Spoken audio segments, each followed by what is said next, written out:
Okay, I'll call the meeting of the Finance Committee to order for today. I have to look at my watch. It's the 15th of April at 3 o'clock.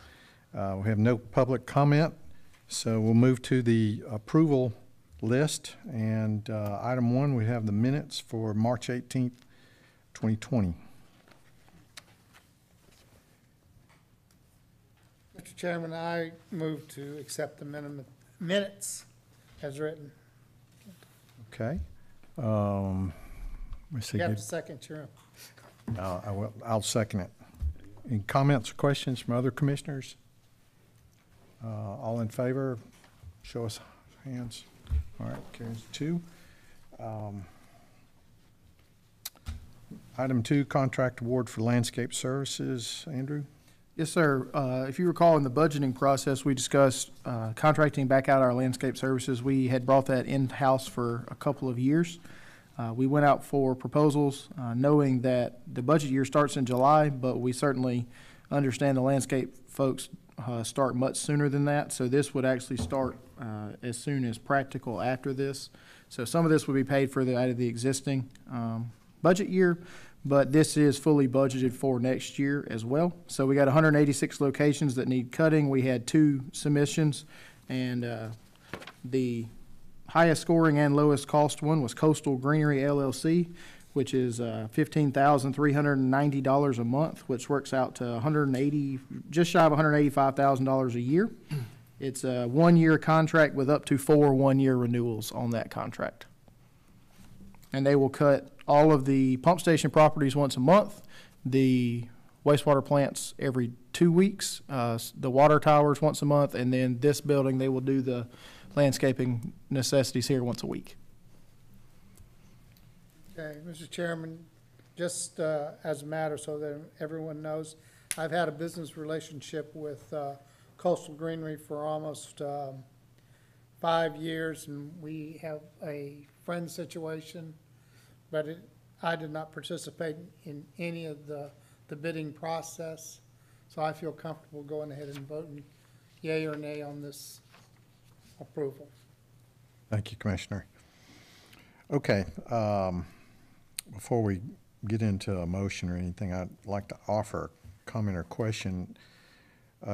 Andrew, you mentioned that they do the maintenance, which is mowing primarily, weed eating, I guess, around the fences. Yes, sir. Does this include application of herbicide or anything like that? In some locations it does, and here it includes the straw and everything at the flower beds at the main facility. So there's some specific locations where we knew we were going to need some of those services, and that was included in here. Okay. Well, primarily for me, that was the backwards way to ask the question is if they were certified to apply pesticides, herbicides. So thank you for that. Yes, sir. What days are they going to be doing this on? It's up to their schedule, but they're required to do them on a, like I said, once a month for the pump station. So they have had the contract in the past, and it was pretty much, they were cutting somewhere every day for us. They have a crew that this is pretty much what they do all year long, given the amount of work this is. Is this less than what we've been paying ourselves to do it? Yes, sir. We will be saving money by going it this way. Yes, sir. And this is more than what we paid previously, but under what we budgeted for this and next year's budget. It's more than what we paid previously because we're asking them to do the wastewater plants every 2 weeks and this building once a week, and so there's more work involved in this. We didn't have this, it wasn't this broad Right. of service. Right. We used to have it. So the scope here is broader than what we had done in the past? That's correct. Okay.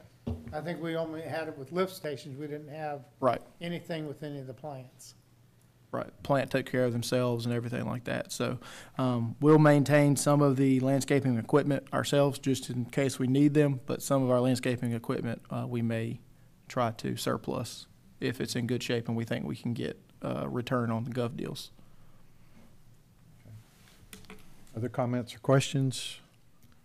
If not, I'll entertain a motion.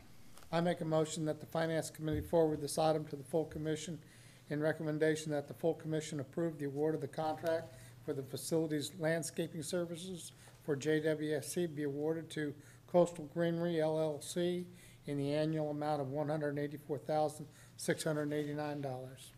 I'll second that motion, and having no other comments or questions, we'll vote in favor. Okay, carries 2-0. Item 3 is a fiscal year 2021 rate resolution. Ms. Roberts. Thank you, Mr. Chairman. Commissioner Cook, you were spared my extensive review of our rate resolution last year. So for those of you who were here, you will note that the list is considerably shorter than it was last year, but I would like to review the changes with you. Just as some quick background and a reminder, the Commission did approve our budget for fiscal year 2021, and in complement to that each year, we prepare an annual rate resolution as well. Within this rate resolution document, we have the water and sewer rates, as well as other fees that are charged within our organization. Staff reviews that each year. We determine if red lines are necessary to that document, make those red lines, present those to the Commission for your review and approval. So that's the purpose of my presentation today. Starting on page 1, that's just a very basic revision there. That is just to reflect the new fiscal year and the new approval date. So that's the only revision on that page. Page 2 of 7, you'll note that we're changing the sewer base rate calculation from using 7,000 gallons to 4,200 gallons. This is based on some review that we had done internally as a staff to determine what our average residential usage was, and it's more in line with what our customers are anticipating. You may recall we had a ratepayer come recently to the Commission and expressed some concern about the basis that we were using for that calculation. Just as a side note, this reduction to 4,200 gallons reduces that monthly bill from $72.74 to $50.10. So a fairly substantial decrease for those customers.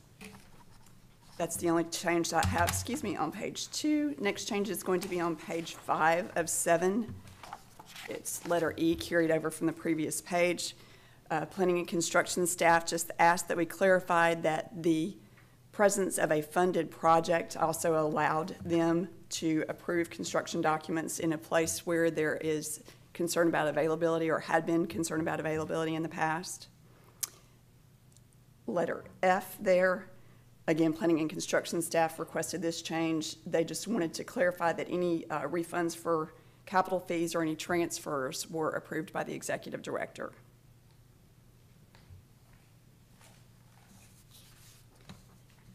Moving on to page 6 of 7, again requested by planning and construction staff. They just wanted to add some further details to their demolition application and inspections processes, and that's what's spelled out in this red line language. I'll give you just a moment to review that.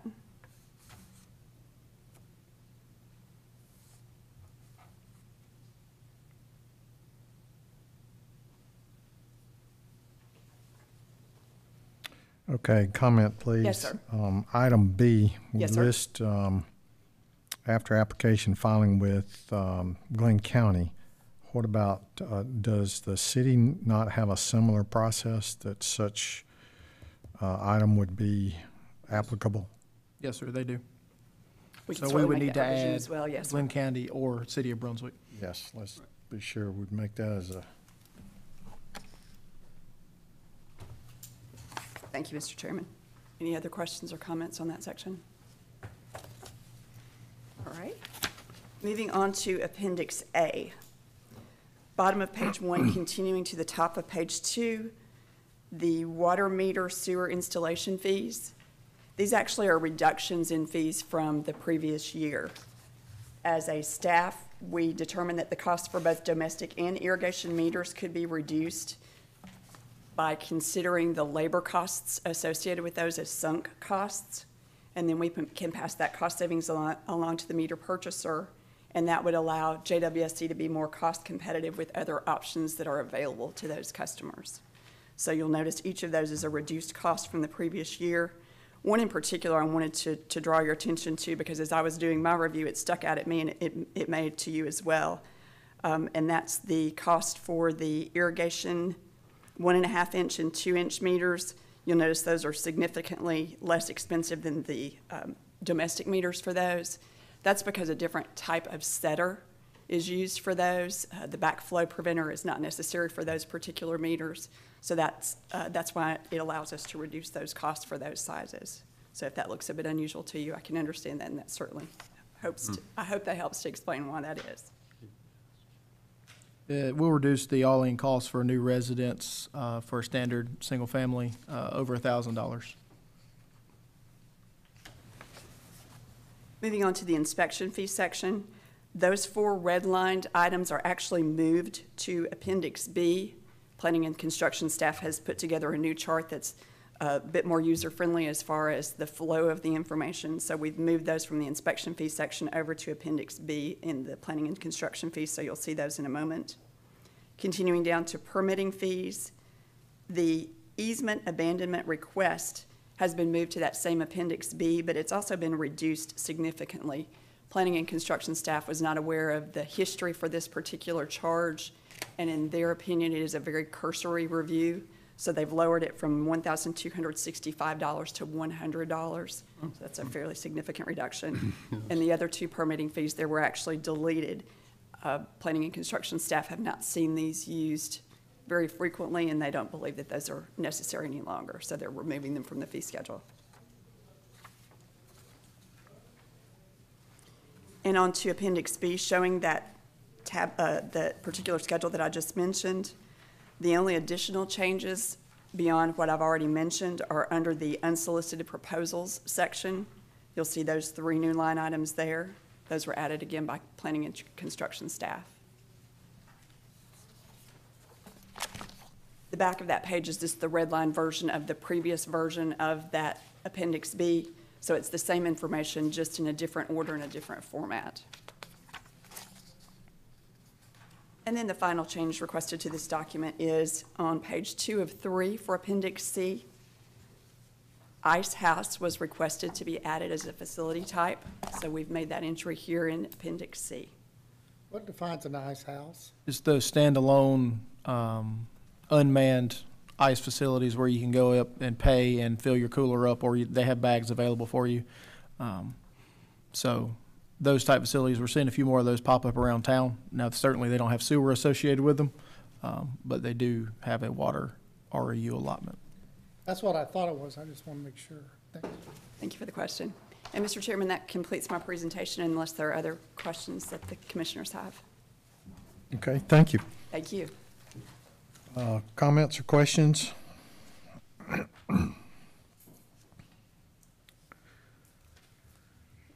I'll entertain a motion. Mr. Chairman, I move that the JWSC Finance Committee accept the attached rate resolution for the fiscal year ending June 30th, 2021, and recommend its approval by the JWSC Commission, subject to any revisions made necessary by comments from the City of Brunswick or Glynn County. And Okay, subject also to the revision to add in that one location, City of Brunswick. thank you, Commissioner. I'll second the motion as offered. And hearing no comments or questions, we'll vote. Those in favor? Motion carries 2-0. Okay, and under discussion items, Andrew, number 1, meter financing options. Yes, sir. You have quite a lot of numbers on this. We discussed at the last Facilities and Finance Committee awarding the meter RFP to Delta Municipal Services with an estimated cost for full installation of the 30,000 meters to be approximately $15 million. One of the things that was discussed is how we intended to pay for those. So I presented 4 options to you based off of available information today. One thing to note that we will be doing this over a 4-year install for the 30,000 meters. So there approximately 25% of the cost would be going in each year. The most attractive option is the top left option, the 15-year GFA loan. Currently, the drinking water GFA loans for 15 years that are conservation eligible, which would be anything that helps reduce water loss. You get a whole percentage point off for that. Those are going off at 0.57% interest for 15 years. So a little bit of an explanation about what we have here. The existing bonds were the bond refunding that we did 2 years ago now, or 3 years ago? Almost 3 years ago. There was a lot of savings taken in the first few years, and then there was some slight reductions. We talked about in the budgeting process that there was a $600,000 reduction in bonds for this year, but down in 2024, you'll see another $400,000 reduction. So as we staggered the meter payments, because you only pay on the draws that you've made through the GFA loan process, and equalized the debt out, essentially I took the 2.956 number, that is the second number, the 2021 existing bond number, and the difference between that number and the total debt is what's shown in the amount R&R. That amount R&R would be if we paid for the difference out of the R&R each year. And the if rate increase at the end was if we decided not to pay for it out of the R&R, but wanted to increase rates to pay for the project, that would be the monthly cost necessary. Down at the bottom, it's averaged out for the life of the project. So you're looking at $619,000 a year out of R&R or a $1.15 rate increase for per REU. They have a 10-year option, which is a 0.5% interest. However, that payment is a little more onerous to deal with for those additional years. So you're looking at about $760,000 a year, and then $1.41 on the rate increase. Remember, we're paying for the GFA loan for Academy Creek out of the R&R, and that's running that'll be $780,000 a year. So if we paid for it out of R&R, it would be in addition to that. Our R&R transfer for the next year is $6.8 million.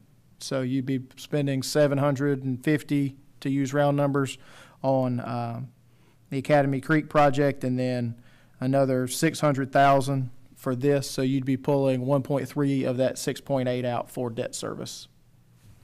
But that cost would not be passed on to our customer base.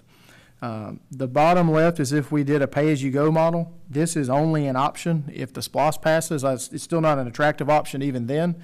But if we got the 2020 SPLOST passed, where we would be getting funding for capital projects through that, we could theoretically just do a pay-as-you-go option, although it would severely limit our ability to do projects outside of SPLOST for those 4 years.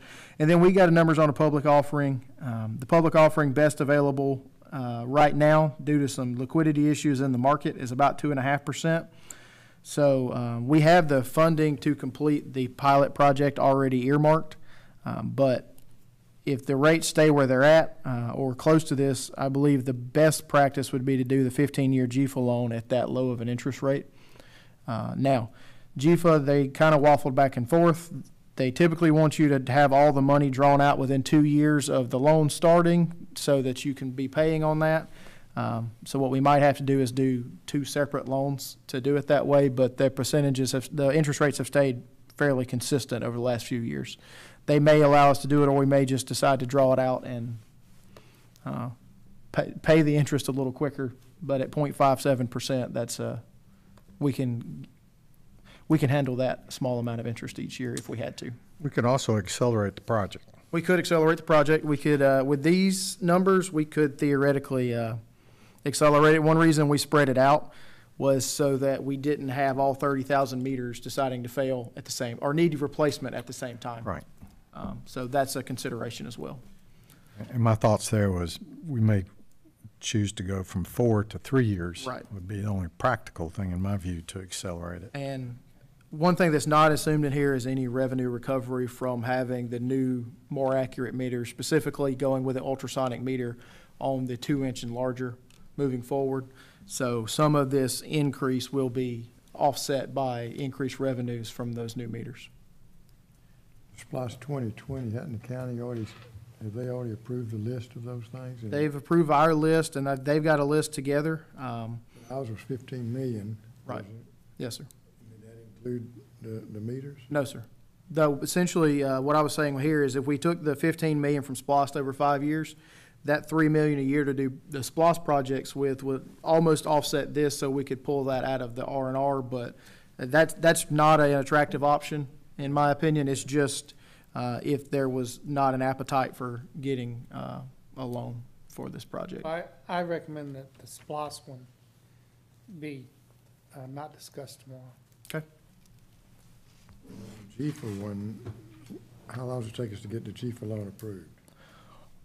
If they allow us to move forward like they have stated, that process is only about a 3 to 6 month process. If we have to go back through the original, that has been a bit more tedious.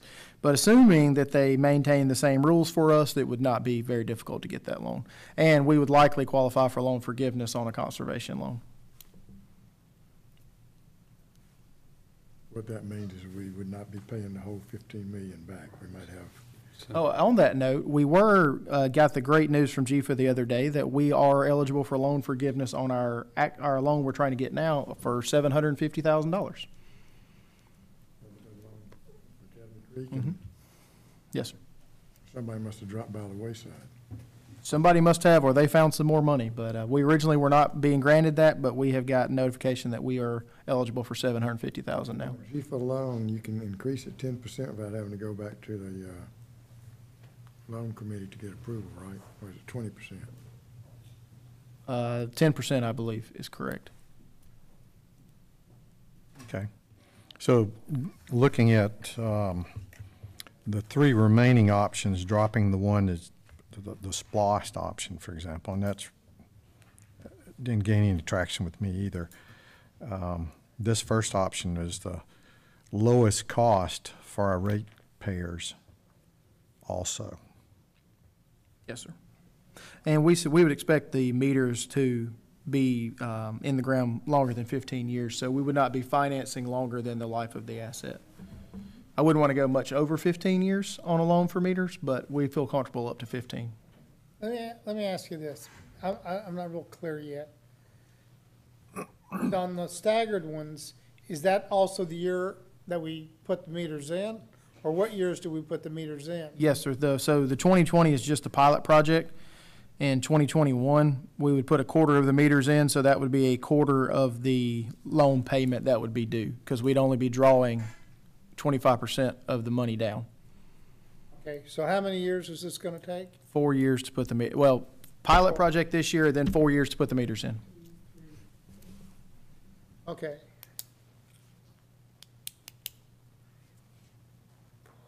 And then if you extend this chart down a couple more years, the back end will reduce because that amount will already have been paid off.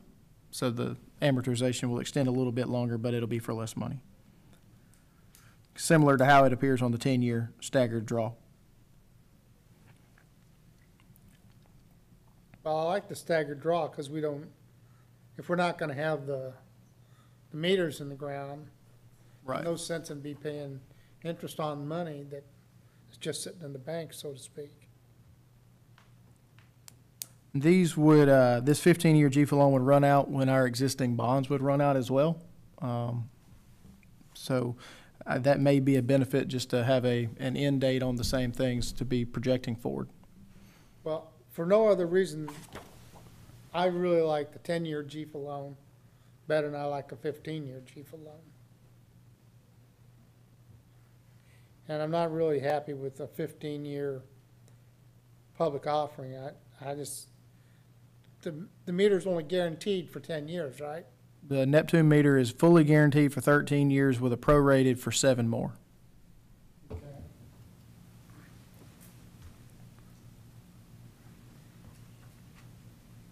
Well, we can do either way, I guess, then. It just seems like we're paying for it a long time. So when would the GFA loan, when would we start drawing it down? If the pilot project gets started soon and we can get 6 months in to see how they're going to do, and assuming they go well, we would like to start putting the first quarter of the meters in the ground first quarter of next year. And they're going to put about 7,500 meters in the ground, which they have a very aggressive schedule to putting that many meters in the ground, so it won't be a long-term project each year. So if that's the case, and We have to apply for a loan soon, got to apply for it soon, yes, sir. before But- mid-year. But that may also be our advantage because the rates likely won't change very much given what's going on. Right. But we can't draw the whole 15 million down for 5 years because it's gonna take that long to put in the meters, right? If we get the loan active, say, January 1, it'd be 4 years from that point before we drew the whole loan down. If they wanted us to draw it all down in 2 years, we could do half the money in a 2-year loan and then 2 years later get another half the money, if that's what they preferred. Or we could just draw all 15 or down at one point, pay the interest, or accelerate the project. So there's multiple options for what we could do there. Or they won't allow us to draw it down unless we accelerate the project. They, Because we gotta have some money. I mean, you gotta- Right. They're not gonna be a huge fan of Pay not, for a project is not complete. right, right. Well, I think that we ought to probably go ahead and go with the 15-year chief alone, 4-year staggered draw. However, we can work that out. Chief alone, you need to understand that once you start drawing the money down, you start accruing the interest right then. Yeah. It's different than if you have a bond issue, you get the money up front, you can't invest that money, and then you use it however you want to. So, I mean, it's, Yeah. So, 2.5% does not include bond attorney fees and everything. No, it doesn't include any of that. Well, the G loan, it's fully loaded, that 0.57%. Yes, sir. Okay. Well, there's a $3,000 fee to Application get the fee. loan, but essentially it's fully loaded. Yeah. well, and I'm also in favor of raising the rates $1 to cover the loan. That'd be something we need to keep in mind if that's the direction we want to go over the next year.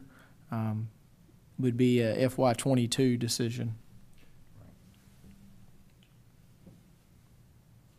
But also allows, we can get some idea of how the revenue recovery is going to be during the pilot phase too. That'll help us make those decisions.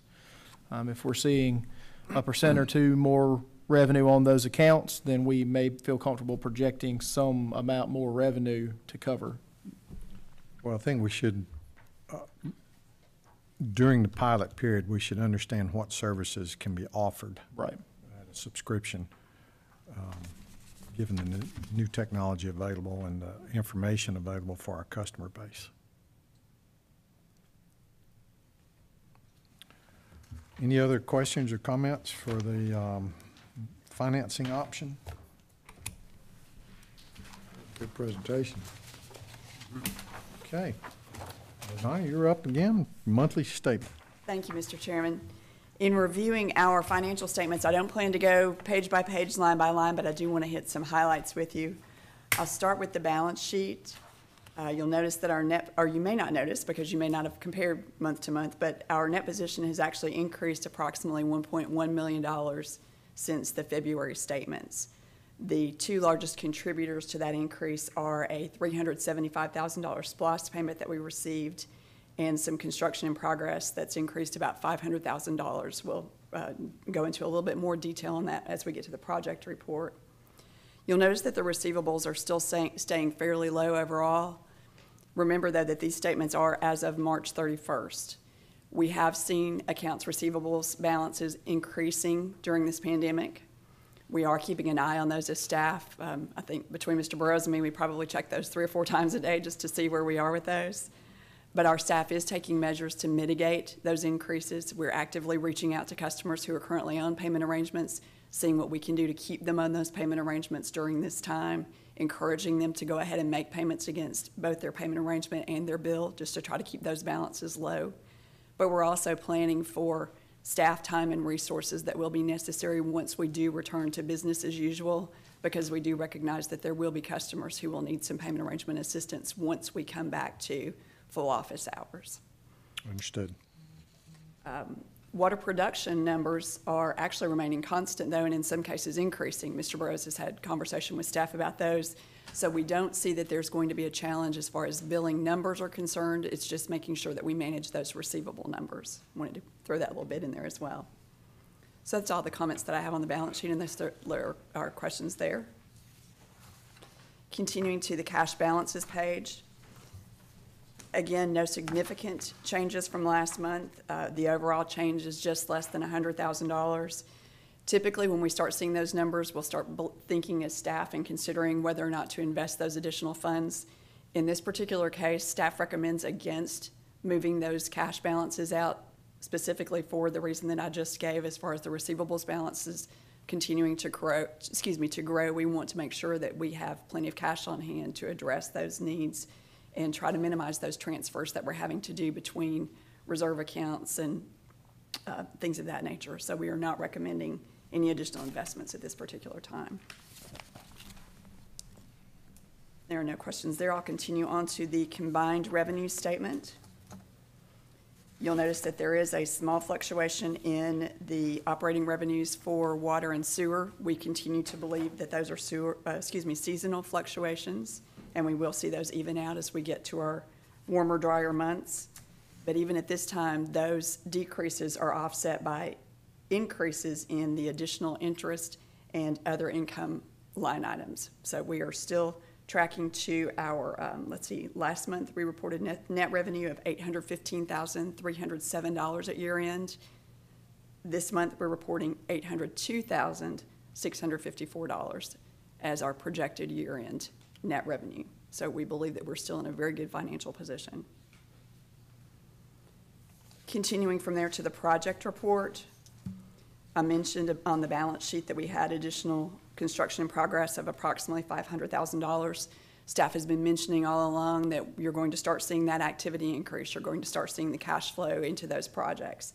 And this is where you'll start seeing those. The first 4 projects there, obviously, were big activity months for them. Those State Route 99 water main extension, the Ridgewood water production facility, North Mainland Sewer Basin reroute, and Pump Station 4003 decommissioning gravity sewer.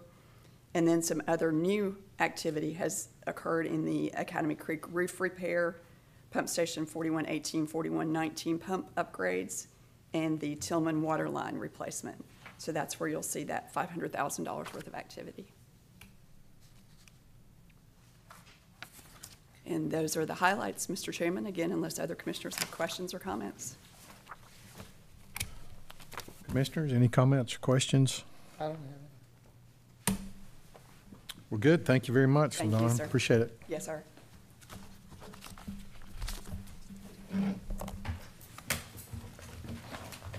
We're gonna go into executive session. Do. That's what's next. So, I move to go into executive session. second, and the purpose is for personnel, so, all those in favor, 2, okay. So we'll excuse, others. That's off, okay. Charlie calling in? We gotta get, Gave him the number, didn't you, Charlie? Call in now for this? Yeah, that'd be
executive session. Second. Okay. Favor? All in favor? Okay, we're out of exec session. Now we're back to our normal session. Any other business to come before the finance committee? Hearing none, we're adjourned. Okay.